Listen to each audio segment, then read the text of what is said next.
जय हिंद दोस्तों, मैं हूं प्रभात। पीसीएस शिक्षा के मंच पे आप तमाम अभ्यर्थियों का हार्दिक अभिनंदन है।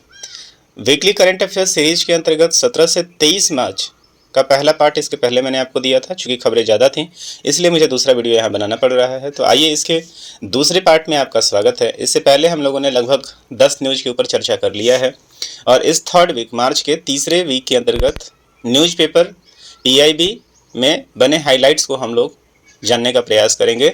चलते हैं हम अपने अगले न्यूज़ की तरफ। यदि आपने इस चैनल को सब्सक्राइब नहीं किया है तो आप जल्दी से सब्सक्राइब कर लें और अपने दोस्तों के बीच में शेयर भी करें ताकि आपको तत्कालिक रूप से इसका नोटिफिकेशन मिलता रहे। चलिए चलते हैं अपने न्यूज़ की तरफ। कल से कंटिन्यू कर रहे हैं 10 न्यूज़। रायसीना डायलॉग तक हमने बात कर लिया था। अब चर्चा हो रही है यहाँ पे आईओसी की। ओलंपिक कमेटी की बात हो रही है। ओलंपिक कमेटी में भारत के रिस्पेक्ट में कई सारे अच्छे न्यूज़ यहाँ पे दिख रहे हैं। तो पहला न्यूज़ आप यहाँ पे देख लीजिए कि 2028 ओलंपिक में शामिल होगी मुक्केबाजी। आपको पता है कि 2028 का जो इस बार का ओलंपिक है, ये ओलंपिक कहाँ होने वाला है, तो लॉस एंजल्स में होने वाला है। और लॉस एंजल्स जो कि बेसिकली यूएसए में ये होने वाला है। लॉस एंजल्स में जो ओलंपिक होने वाला है उस ओलंपिक में मुक्केबाजी को अब वापस से शामिल कर लिया गया है। खबर क्या है जरा देख लें इसको। तो लॉस एंजल्स खेलों में मुक्केबाजी को शामिल किया जाएगा चूँकि अंतर्राष्ट्रीय ओलंपिक संघ that is IOC international committee of Olympic के कार्यकारी बोर्ड ने मंगलवार से शुरू हो रहे 144वें सत्र से पहले इसकी मंजूरी दे दी है। तभी हाल फिलहाल में अभी देखा है आपने कि इसका 144वां सत्र जो है वो अभी आयोजित किया गया था और जो कि कहाँ से आयोजित किया गया है, तो ये ग्रीस में इसका आयोजन किया गया था। इससे पहले आपको याद आया होगा कि आईओसी का आयोजन भारत में भी हुआ था। तो आईओसी ने पिछले महीने विश्व मुक्केबाजी में अस्थायी मान्यता दे दी थी। तो मुक्केबाजी को क्या किया गया था, अस्थायी रूप से मान्यता दे दी गई थी, जिससे अंतर्राष्ट्रीय मुक्केबाजी संघ को दरकिनार करके नई नियामक इकाई का अधिकार सौंपा गया था। आईओसी को 18 से 21 मार्च तक चलने वाले इस सत्र में थॉमस बॉक की जगह नए अध्यक्ष का भी चुनाव किया गया है। इसके साथ ही लॉस एंजल्स ओलंपिक में 2028 के मुक्केबाजी को शामिल करने के कार्यकारी बोर्ड के फैसले को मंजूरी भी मिलेगी। देखिए, तो 100 आईओसी जो कि अंतर्राष्ट्रीय ओलंपिक संघ है, इसके बारे में थोड़ी सी जानकारी आप रख लें कि इसकी स्थापना 23 जून 1894 को हुई थी। इस बात को भी आप याद रख लेंगे और इसी के नाम पे ओलंपिक दिवस भी मनाया जाता है। और इसके जो पहले अध्यक्ष थे उनका नाम था दिमित्रियो विकेलस और अभी जो हैं इसके तत्कालीन जो अभी हैं वो कौन से हैं, थॉमस बॉक हैं, जो कि अब बदलने वाले हैं। इस बात को आप याद रखेंगे। तो 144वें सत्र जिसका आयोजन ग्रीस में हुआ था, इसमें 2 महत्वपूर्ण फैसला लिया गया। पहला कि मुक्केबाजी को फिर से वापस ला जा रहा है। मुक्केबाजी के वापस आने से भारत के लिए अच्छी खबर इसलिए है क्योंकि भारत को पदक मिलने की उम्मीद जो है अब ज़्यादा हो जाएगी, क्योंकि भारत मुक्केबाजी में अच्छा पोजीशन होल्ड करता है। दूसरी चीज़ आप देखेंगे कि इसी में 2028 का जो ओलंपिक होने वाला है, इसी में T20 क्रिकेट को भी शामिल किया गया है, जो कि मेल T20 क्रिकेट को भी इसमें शामिल किया गया है, जो कि पहली बार, हालांकि क्रिकेट इससे पहले भी शामिल होता रहा है, लेकिन पहली बार T20 क्रिकेट मेल का वर्जन जो है इसमें शामिल किया जाएगा। और तीसरा चीज़ यहाँ से एक और निकल कर आया है कि यहाँ पे पहली बार आईओसी को कोई महिला अध्यक्ष भी मिली है। इसके बारे में हम अगले न्यूज़ों को कवर करते हैं। तो चलिए, तो यहाँ से जो हमारे लिए न्यूज़ निकल कर आ रहा है, ये निकल कर आया है आईओसी की तरफ से और मुक्केबाजी को यहाँ पे शामिल कर लिया गया है। लॉस एंजल्स में 2028 को ओलंपिक खेला जाएगा। 144वें सत्र में इस बात की घोषणा कर दी गई है कि मुक्केबाजी इसमें आ गया है और साथ ही साथ T20 मैच का पहले से ही घोषणा कर दिया गया है। भारत के लिए और भी आगे खबर आपको देखने को मिलेगा। इसके पहले के कंटेंट मैंने कवर किया था कि 2030 के बारे में, 2000 अगला जो आप देखेंगे 36 के बारे में ओलंपिक की जो मेज़बानी है उसके बारे में भारत जो है वो अपना दावा प्रस्तुत करेगा और उसको लेकर आप देखेंगे कि अहमदाबाद में ऑलरेडी स्टेडियम्स का बनना जो है वो शुरू हो गया है। चलिए आगे देखते हैं। तो जैसा कि मैंने कहा कि आईओसी से संबंधित एक और फॉलोअप न्यूज़ है, तो ये न्यूज़ है वो आईओसी की पहली महिला अध्यक्ष बनी है कोवेंट्री। कोवेंट्री, अभी आपको पता है कि आईओसी के जो अध्यक्ष हैं वो कौन है, थॉमस बॉक हैं। और थॉमस बॉक के बाद आप देखेंगे पहली महिला अध्यक्ष जो है वो मिलने वाली है। तो जिम्बाब्वे की खेल मंत्री और 2 ओलंपिक स्वर्ण विजेता हैं ये, 49 वोट हासिल करके ये जीती हैं। आइए देखते हैं। तो मैंने बोला था कि 140वां सत्र ग्रीस में हुआ था। देखिए, कोस्टा नवारिनो ये जगह है जहाँ पे ये हुआ था। अंतर्राष्ट्रीय ओलंपिक समिति के 131 वर्ष के इतिहास में पहली बार किसी महिला और अफ्रीकन देश की नागरिक को चुना गया है। आप देखिएगा, ये क्वेश्चन आपको लगभग अधिकांशतः एग्जाम में देखने को मिलेगा क्योंकि ये एक रेयरेस्ट घटना है। 131 वर्षों के इतिहास में पहली बार आईओसी की कोई अध्यक्ष जो है वो महिला चुनी गई है। आईओसी के ऐतिहासिक सत्र में बृहस्पतिवार को जिम्बाब्वे की खेल मंत्री, तैराक की 2 ओलंपिक स्वर्ण विजेता क्रिस्टी कोवेंट्री को नया अध्यक्ष चुन लिया गया है। 23 जून को ओलंपिक दिवस मनाया जाता है। मैंने बताया था कि 23 जून 1894 को क्या हुआ था, ओलंपिक कमेटी का स्थापना हुआ था, जबकि आप बात करेंगे कि पहला ओलंपिक कब बनाया गया था, तो ये 1896 में बनाया गया था, शुरुआत हुआ था, जो कि एथेंस में कराया गया था। इस बात को भी आप याद रखेंगे। 41 वर्षीय कमेंट्री अगले 8 वर्ष यानी 2033 तक इस पद पे रहेंगी। तो इस बात को भी याद रखेंगे कि 2025 में चुनी जा रही हैं, अगले 8 वर्ष मतलब 2033 तक जो है इनका कार्यकाल रहेगा। उन्होंने वोटिंग के पहले ही दौर में जीत हासिल कर ली है और कमेंट्री को बाक मतलब उनका समर्थन भी मिला है। यह आईओसी इतिहास का सबसे कठिन और खुला चुनाव था, जिसमें 97 सदस्यों का वोटिंग में हिस्सा लिया था और चुनाव से पहले कोई भी उम्मीदवार निश्चित विजेता के रूप में नहीं देखा जाता। एक तरीके से आप देखेंगे यहाँ पे कि अच्छे स्तर पे अब आपको यहाँ पे डेमोक्रेसी भी देखने को मिल रहा है। इनमें विश्व एथलेटिक्स के अध्यक्ष सेबेस्टियन, मतलब काफ़ी सारे, ये हमारे जानने का ज़्यादा न्यूज हमारे लिए नहीं है। ये देख लीजिए आप 2036 के ओलंपिक मेजबानी तय करेगी। देखिए, जीत के बाद कमेंट्री ने कहा है कि मैं आप सभी को गौरवान्वित महसूस कराऊंगी और उम्मीद करती हूँ तो आप सभी ने जो फैसला लिया है उस पर आप सभी को भरोसा होगा। अब हमें साथ मिलकर काम करना है और कमेंट्री आईओसी की 10वीं अध्यक्ष होंगी। इस बात को भी आप नोट करेंगे। और कमेंट्री के नेतृत्व में आईओसी को 2036 के ओलंपिक का मेजबानी तय करना है, जिसकी मेजबानी भारत या फिर मध्य पूर्वी देशों को मिलने की उम्मीद है। कमेंट्री 97 में से 49 वोट मिला है इसको और समारांच को 28 वोट मिले। देखिए, यहाँ से बहुत सारी चीज़ें जो है निकल कर आ रही हैं। भारत के रेस्पेक्ट में आप देखेंगे, भारत के खेल की दुनिया में ये बहुत ही बड़ा खबर बनने वाला है। इससे पहले आप लोगों ने जब न्यूज़ पेपर पढ़ा होगा तो कमेंट्री के साथ जैसे का वीडियो बड़ा वायरल हो रहा था। तो स्पष्ट है कि 90% चांस है कि भारत को 2036 में ओलंपिक का मेजबानी मिल सकता है। यदि ये मेजबानी मिलता है तो भारतीय खेल के रेस्पेक्ट में, क्रिकेट में तो भारत अभी डोमिनेट कर ही रहा है, और यदि ये ऐसा हो जाता है तो भारत अब ओलंपिक में भी धीरे धीरे ही सही लेकिन डोमिनेट करना शुरू हो जाएगा और मैक्सिमम चांसेज है कि अर्जुन भारत में हो। तो भारत के लिए आईओसी की तरफ से बहुत ही बड़ा न्यूज आ रहा है। तो इनके बारे में आप याद रख लें, इस पिक्चर को याद रख लें कि अब जो है वो आईओसी की पहली महिला अध्यक्ष जो है वो कमेंट्री बनने जा रही हैं। 8 वर्षों तक अपने पद पे रहेंगी। सबसे बड़ी बात है कि 10वीं अध्यक्ष होंगी और पहली महिला अध्यक्ष होने जा रही हैं। 2036 संभव है कि भारत को इसका मेजबानी मिल जाए। चलिए, इस खबर में इतना ही, अगली खबर की तरफ चलते हैं। एक और बहुत ही शानदार खबर, बहुत ही इंपॉर्टेंट ये न्यूज है। साइंस एंड टेक से आप इसको जोड़कर दे सकते हैं और आने वाले एग्जामिनेशन में 110% चांसेस है कि ये आपके एग्जाम का हिस्सा बनेगा। तो ये भी काफ़ी इंपॉर्टेंट है आपकी परीक्षा के दृष्टिकोण से, क्योंकि ऐसे आयाम निकल कर आ रहे हैं जहां क्वेश्चन आपसे बनेंगे। देखिए, क्वेश्चन आके इसको, हालांकि बहुत कम न्यूज़पेपर ने इसको कवर किया है, द हिंदू में भी देखने को ये नहीं मिला है। ये आपको दैनिक जागरण का राष्ट्रीय वर्जन का ये कटिंग है। शनि ग्रह के 128 नए चंद्रमाओं की खोज कर दी गई है, नए आयाम है। चंद्रमाओं के निर्माण और विकास के बारे में मिलेगी और भी जानकारी। तो ये सैटर्न है ना, और शनि ग्रह है। इसके बारे में हम लोग अभी तक ग्रहों में इसके लगातार फेरबदल होता रहा है। अभी तक जो हम लोग पढ़ते आए हैं वहाँ बृहस्पति की सबसे ज़्यादा सैटेलाइट्स के बारे में पढ़ते आए हैं कि अब शनि के लिए 128 नए चंद्रमाओं का खोज कर लिया गया है और इसके माध्यम से देखेंगे कि अब शनि जो है वो उपग्रह के मामले में सबसे बड़ा ग्रह हो गया है। देखिए, इसमें ग्रहों की खोज की दिशा में वैज्ञानिकों ने शनि दैट इज सैटर्न ग्रह के 128 नए चंद्रमा का पता लगाया है। इंटरनेशनल एस्ट्रोनॉमिकल यूनियन जो इसके बारे में देखती है, इंटरनेशनल एस्ट्रोनॉमिकल AIU कहते हैं इसे। इन उपग्रह की सूची में 14 मार्च को ये पूरा का पूरा न्यूज जो है वो घोषित किया गया है। 14 मार्च का है ये। नए उपग्रह के साथ शनि में कुल चंद्रमाओं की संख्या अब 274 हो गई है। नोट कर लेंगे आप, 274 जो है अब यहाँ पे चंद्रमाओं की संख्या हो गई है। 128 नए जो हैं यहाँ पे अब खोज कर लिए गए हैं। तो बहुत बहुत इंपॉर्टेंट है। यदि प्रश्न आपसे पूछा जाता है इससे पहले चंद्रमा के कितने थे, तो याद रखेंगे इससे पहले चंद्रमा के पास 146 उपग्रह थे, जो कि बृहस्पति के बाद आता था। नैनीताल स्थित आर्यभट्ट प्रक्षेपण विज्ञान शोध संस्था के वरिष्ठ खगोल वैज्ञानिक डॉक्टर शशि भूषण पांडे ने बताया है कि नए चंद्रमाओं की खोज ताइवान में एकेडमिया सिंसिया स्थित institute for astronomy and astrophysics के विज्ञानी एडवर्ड एस्टन के नेतृत्व में की गई है। तो कहाँ से की गई है इसको भी याद रखेंगे। ये ताइवान में इस खोज को अंजाम दिया गया है। इस खोज में कनाडा, फ्रांस हवाई दूरबीन का इस्तेमाल किया गया था और वैज्ञानिकों का मानना है कि पूर्व में शनि के किसी उपग्रह से टकराने के कारण नए चंद्रमाओं का निर्माण हुआ होगा, जो संभवतः एक ही टक्कर में बने होंगे और ये टकराव 10 लाख वर्ष पहले हुआ है। इससे पहले शनि के 146 ज्ञात चंद्रमा थे। यह संख्या भी सौरमंडल के अन्य ग्रहों के चंद्रमाओं की संख्या से काफ़ी अधिक थी और अब माइनर प्लैनेट सेंटर्स में खोजे गए इन चंद्रमाओं की कक्षा अनियमित है। तो हमारे लिए जो मुख्य रूप से ये क्वेश्चन है, हमारे लिए जो प्रश्न बन रहा है हमारे लिए कि सबसे ज़्यादा अभी हमारा जो सौरमंडल है उस सौरमंडल में सबसे ज़्यादा उपग्रहों की संख्या किसकी हो जाएगी, तो ये शनि की हो जाएगी। और कितनी हो गई है, तो 274 हो गई है। ताइवान में इस खोज को अंजाम दिया है। 14 मार्च को ये पूरा का पूरा जो है न्यूज़ पब्लिश किया गया है और इंटरनेशनल एस्ट्रोनॉमिकल यूनियन के द्वारा अभी से मान्यता भी प्रदान कर दिया गया है। इस बात को भी आप याद रखेंगे। शनि ग्रह के शनि के उपग्रह टाइटन पर जीवन की संभावना भी है। तो शनि का जो एक प्रसिद्ध जो ग्रह है जिसके बारे में हम लोग लगातार पढ़ते आए हैं, जिसको हम लोग क्या कहते हैं, टाइटन कहते हैं, तो इसके ऊपर जीवन के लिए भी अब खोज चल रहा है। तो इस खबर में हमारे एग्जामिनेशन पॉइंट ऑफ व्यू से इतना ही रहेगा। याद रखेंगे इस प्रश्न को, ये प्रश्न आने वाले एग्जाम में 100% छपेगा। एक और बहुत ही शानदार प्रश्न जो है यूनेस्को की तरफ से आ रहा है, यूनेस्को वर्ल्ड हेरिटेज साइट की तरफ से आ रहा है।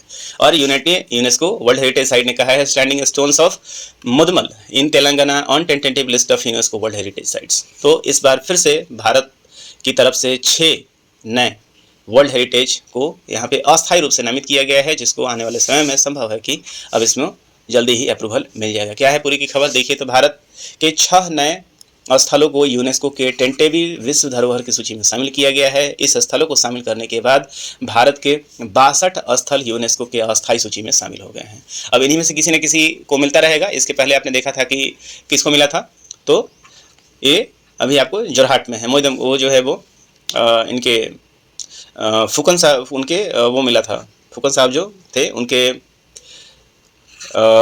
जो पिरामिड की तरह की जो स्थिति है उनको ये हेरिटेज साइट का दर्जा मिला था। तो अब देखते हैं यहाँ पे 62 जो है नए यूनेस्को के धरोहर हो गए हैं, मतलब अस्थायी सूची में। और ये उन संपत्तियों की सूची है जिन्हें प्रत्येक देश विश्व धरोहर का दर्जा दिलाने के लिए नामांकित करना चाहता है। अब देखिए भारत में वर्तमान स्थिति क्या बन रही है, तो तत्काल भारत में यदि आप देखेंगे वर्ल्ड हेरिटेज साइट में भारत की 43 संपत्तियां यूनेस्को की विश्व धरोहर सूची में अंकित है, जिसमें 35 जो है वो कल्चरल है, 7 नेचुरल है और 1 जो है वो क्या है, मिक्स है। इसको याद रखिएगा। 35 + 7 + 1 का आंकड़ा यहाँ पे बनता है, जो कि होता है 43।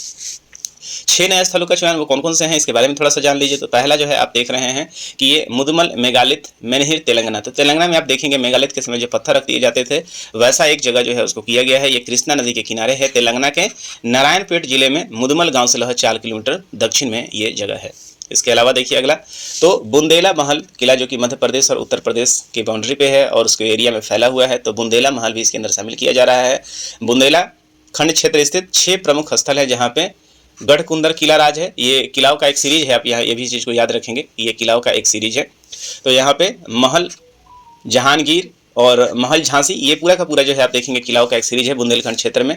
इसका निर्माण 16वीं से 19वीं शताब्दी के बीच में बुंदेल राजपूतों के द्वारा मुगल, मराठाओं और अंग्रेजों के साथ गठजोड़ और सहर्ष का ये वाहक है और स्थापत्य शैली में सुरक्षा और सौंदर्य का अनूठा मिश्रण है। इसको जोड़ा गया है। कांगेर घाटी राष्ट्रीय उद्यान जो कि जगदलपुर बस्तर जिला छत्तीसगढ़ में है, 1982 में इसके राष्ट्रीय उद्यान घोषित किया गया था। यहाँ पे कुछ गुफाएं भी हैं। मौर्य मार्ग पर अशोक के शिलालेख जो कि कई राज्य में है, मध्य प्रदेश, उत्तर प्रदेश, महाराष्ट्र, उड़ीसा में फैले हुए हैं, इनको ये दिया जा रहा है। और 64 योगिनी मंदिर जो कि कई राज्यों में फैले हैं। आपको पता है कि इस 64 योगिनी मंदिर का जो शेप है उसी शेप पे आप देखेंगे कि हमारे पुराने संसद का निर्माण किया गया था, ये ऐसा माना जाता है। तो इसका जो मुख्य मंदिर है ये मितावली मुरैना मध्य प्रदेश में है। इसके अलावा उड़ीसा, उत्तर प्रदेश और छत्तीसगढ़ में इसको दिया जाता है।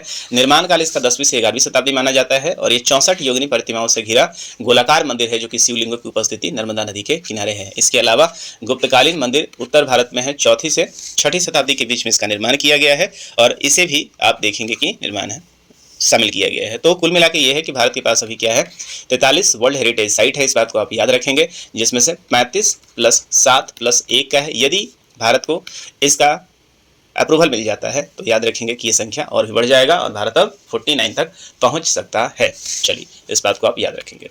अगले चलते हैं, वर्ल्ड हैप्पीनेस रिपोर्ट को अब जारी कर दिया गया है। फिनलैंड जो है वो दुनिया का सबसे खुशहाल देश बना है।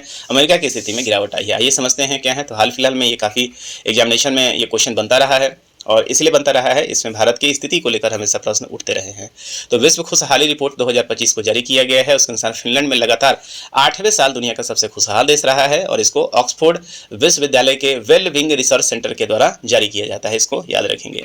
तो ऑक्सफोर्ड के ये वेल विंग जो है रिसर्च ऑर्गेनाइजेशन के द्वारा इसको शामिल किया जाता है, जारी किया जाता है और वार्षिक रिपोर्ट है। अन्य नार्डिक देश भी एक बार खुशहाली रैंकिंग में शीर्ष पर है। तो कुल मिला के जितने भी नॉर्डिक देश हैं जो कि बेसिकली नॉर्थ में है, आपका यूरोप का हिस्सा है, ये सारे के सारे देश अभी इसमें टॉप पे हैं।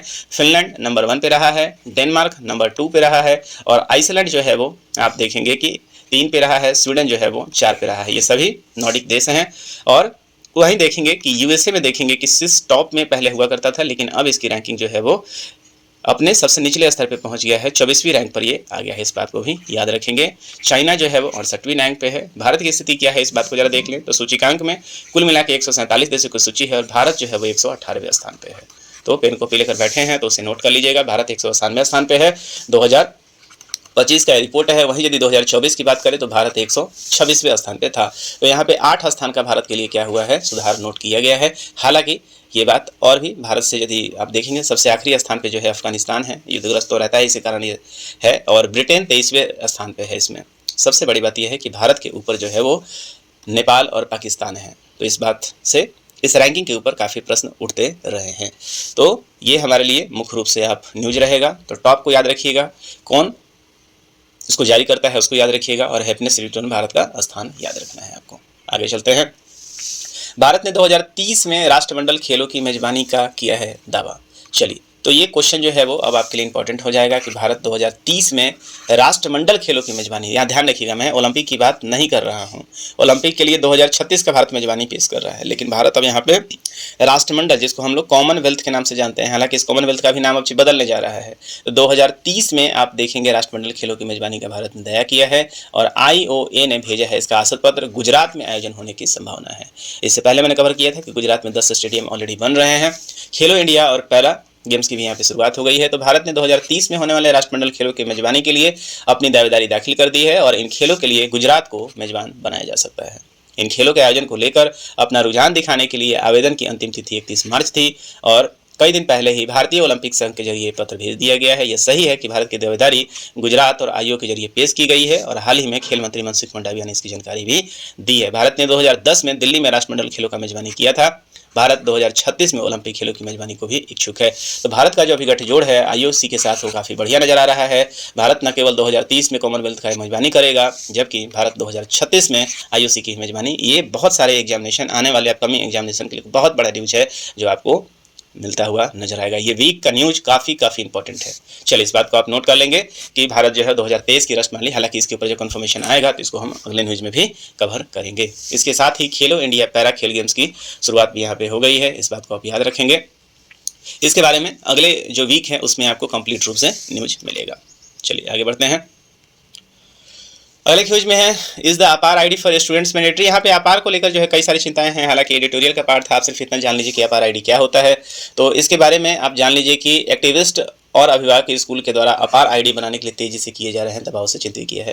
तो अपार के बारे में जान लीजिए। इसका जो फुल फॉर्म होता है उसको automated permanent academic account registry कहते हैं। स्कूल में जब कभी आप एडमिशन करवाते हैं उसके लिए एक नया जो है वो अब आइडेंटिफिकेशन कार्ड बन रहा है, या ID कार्ड कहें उसको, या आप कहें कि जिसके अंतर्गत आपके पूरा एकेडमिक का ब्यौरा दिया हुआ रहेगा। मतलब एक डिजिटलाइज वर्जन है आपका, जो भी एकेडमिक सेशन रहा है उसको लेकर एक डिजिटलाइज किया जा रहा है। और इसके लिए अब स्कूलों के द्वारा जो है क्या किया जा रहा है, अभिभावक के ऊपर दबाव दिया जा रहा है। तो द हिंदू में ये आर्टिकल पब्लिश हुआ था, और इसको लेकर कई सारे एडिटोरियल आ रहे हैं। तो one nation one student ID का ये पूरा उद्देश्य अपने साथ रखता है, जिसको लेकर यहाँ पे चल रहा है, और इसको डिजी लॉकर से भी जोड़ दिया जाएगा। कुल मिला के ये है कि खासकर उत्तर प्रदेश और CBSE स्कूलों पर भी ID जनरेट करने का दबाव बनाया जा रहा है। तो इसको लेकर कई सारे विवाद हैं, चूंकि इसके डाटा जो है काफ़ी क्रूशियल है, इसके डाटा का गलत इस्तेमाल हो सकता है। इसको लेकर काफ़ी सारे डिबेट चल रहे हैं।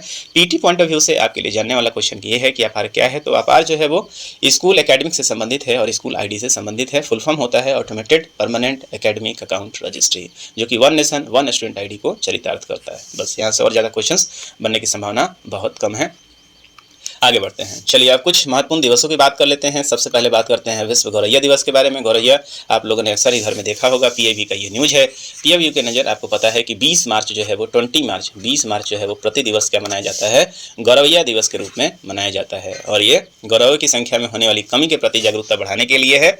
विश्व गौरैया दिवस की शुरुआत 2010 में नेचर फॉर एवर के द्वारा की गई थी, और 50 से अधिक देशों के द्वारा इसको मान्यता की गई है। आपको बता दें कि जो गौरैया है न केवल विश्व स्तर पे बल्कि दिल्ली और बिहार का ये क्या है, राजकीय पक्षी भी है। इस बात को आप याद रखेंगे। 2025 का जो थीम रहा है, tribute to nature's tiny messengers, तो ये इसका थीम रहा है। थीम जरूर याद कर लेंगे। और गौरैया से संबंधित यदि आप IUCN लिस्ट की आप यदि बात करेंगे तो ये रेड लिस्ट में शामिल है। इस बात को भी आप याद रखेंगे। तो 20 मार्च जो है वो क्या है, आपका विश्व गौरैया दिवस के रूप में मनाया जाता है। डेट के मामले में ही चले तो और भी न्यूज है हमारे पास, चलते हैं उसको आगे देखते हैं। आगे देखते हैं। फिर 20 तारीख के बाद आप देख लें कि 21 मार्च जो है, तो 20 मार्च हम लोगों ने देखा, ये पूरा जो महीना आप देखेंगे ना, ये इन्वायरमेंट को डेडिकेटेड मंथ होता है। इन्वायरमेंट के संबंध में आपने देखा कि 20 मार्च जो है वो विश्व गौरैया दिवस है, 21 मार्च जो है वो अंतर्राष्ट्रीय वन दिवस के रूप में मनाया जाता है, वर्ल्ड फॉरेस्ट डे के रूप में मनाया जाता है। और वर्ल्ड 2025 WFD का जो विषय रहा है वन और भोजन रहा है। बहुत बहुत इंपॉर्टेंट क्वेश्चन है, अधिकांश एग्जाम का हिस्सा बनेगा, याद रखिएगा इसके थीम को, वन और भोजन। 21 तारीख वर्ल्ड फॉरेस्ट्री डे। इसके अलावा आप देखें, इसकी शुरुआत 1971 में हो गई थी, जो कि FAO के माध्यम से किया गया था और विश्व वानिकी दिवस में स्थापित हुई थी। संयुक्त राष्ट्र के द्वारा 2012 में इसे औपचारिक रूप से मान्यता मिल गई थी। और यदि आप देखें हाल फिलहाल में जो अभी ISFR का रिपोर्ट 2023 जो अभी रिलीज हुआ है, उसके अंतर्गत पूरे भारत में भौगोलिक क्षेत्र का 25.17% जो है वो आपका क्या है, वृक्ष का, वन का आवरण है। वहीं आप देखेंगे वन एवं वृक्ष आवरण दोनों को जोड़ दिया जाए तो 25.17 है, वहीं पे वन 21.76 और वृक्ष जो है 3.41% है। तो ये भी आप इसमें ऐड कर सकते हैं। आगे देखते हैं, यहाँ पे 22 तारीख जो है वो काफ़ी इंपॉर्टेंट रहा है। 22 मार्च जो है वो काफ़ी इंपॉर्टेंट इसलिए रहा है कि 22 मार्च को विश्व जल दिवस मनाया गया। मैंने बोला कि ये महीना जो है वो इन्वायरमेंट के हिसाब से इंपॉर्टेंट है। 20 तारीख जो है विश्व गौरैया दिवस है, 21 तारीख मैंने दिखाया कि वर्ल्ड फॉरेस्ट्री डे है और 22 मार्च जो है वो विश्व जल दिवस के रूप में मनाया जाता है। और इस बार जो विश्व जल दिवस का थीम रहा है वो शांति के लिए जल रहा है, शांति के लिए जल रहा है, विश्व जल दिवस का ये थीम रहा है। तो इसको भी आप निश्चित रूप से नोट कर लेंगे। आगे बढ़ते हैं। विश्व जल दिवस के इतिहास में आपने देखा है कि 1992 में ब्राजील में पर्यावरण और विकास सम्मेलन कार्यक्रम आयोजित किया जाता है और इसी समय आप देखेंगे कि 1992 से ही जल दिवस मनाने की बात की गई थी और UNGA ने प्रतिवर्ष 22 मार्च को विश्व जल दिवस के रूप में इसको घोषित किया था। पहली बार 1993 में मनाया गया था और उसके बाद ये कंटिन्यू मनाया जा रहा है। और ये किसकी पूर्ति करता है, तो SDG 6 की ये SDG 6 को ये पूरा करता है और 2030 तक इसके पूरा करने का लक्ष्य रखा गया है। 22 मार्च एक और चीज़ के लिए जाना जाता है। 22 मार्च को आपको पता है कि बिहार दिवस भी मनाया जाता है। क्यों मनाया जाता है? क्योंकि 22 मार्च 1912 को आप देखेंगे कि बिहार को कुल मिला के बंगाल से अलग करके, हालांकि इसमें बिहार के साथ उड़ीसा जुड़ा हुआ था, तो उसको एक अलग राज्य के रूप में लाया गया था। बिहार के मुख्यमंत्री आपको यहाँ नजर आ रहे हैं और साथ साथ इनके दोनों ही उप मुख्यमंत्री भी आपको नजर आ रहे हैं, सम्राट चौधरी और विजय सिन्हा। इन लोगों ने बिहार दिवस को इस बार यहाँ मनाया है और 5 देर लंबा एक प्रोग्राम चला है। और आप देख रहे हैं यहाँ पे कि इस बार का जो थीम रहा है वो रहा है उन्नत बिहार विकसित बिहार। इस बात को आप याद रखेंगे, उन्नत बिहार और विकसित बिहार। BPSC का जो लोग एग्जाम दे रहे हैं वो इसको नोट कर लेंगे और ये क्वेश्चन आपके लिए एग्जाम का हिस्सा बनने की क्षमता रखता है। तो उन्नत बिहार और विकसित बिहार, ये रहा आपका इस साल का थीम 22 मार्च को। तो कुल मिला के हम लोगों ने यहाँ से कई सारे न्यूज़ों को देख लिया है और इस बार जो है वो मार्च महीने का ये 3rd जो है वीक हम लोगों ने समाप्त कर लिया है। इसके बाद हमसे अगले वीक 4th में अगले न्यूज़ को हम लेकर आएंगे। तो आज के लिए इस सेशन में रखते हैं इतना ही। इस वीक का जो है पूरा इंपॉर्टेंट न्यूज़ जो है समाप्त हो गया। आपने खुद ही देखा है कि कितना इंपॉर्टेंट ये न्यूज़ था। तो आपको लगता है कि ये करंट न्यूज़ आपके लिए काफ़ी इंपॉर्टेंट है और आपके एग्जामिनेशन में सहायक है, तो निश्चित रूप से इसको सब्सक्राइब करें, बेल आइकन को दबा लें ताकि आपको लगातार इस तरह की नोटिफिकेशन मिलता रहे। चलिए, तो अपने एग्जामिनेशन को लगातार मजबूत करते रहिए। मिलेंगे आपसे अगले वीडियो में, तब तक के लिए साइनिंग ऑफ। जय हिंद।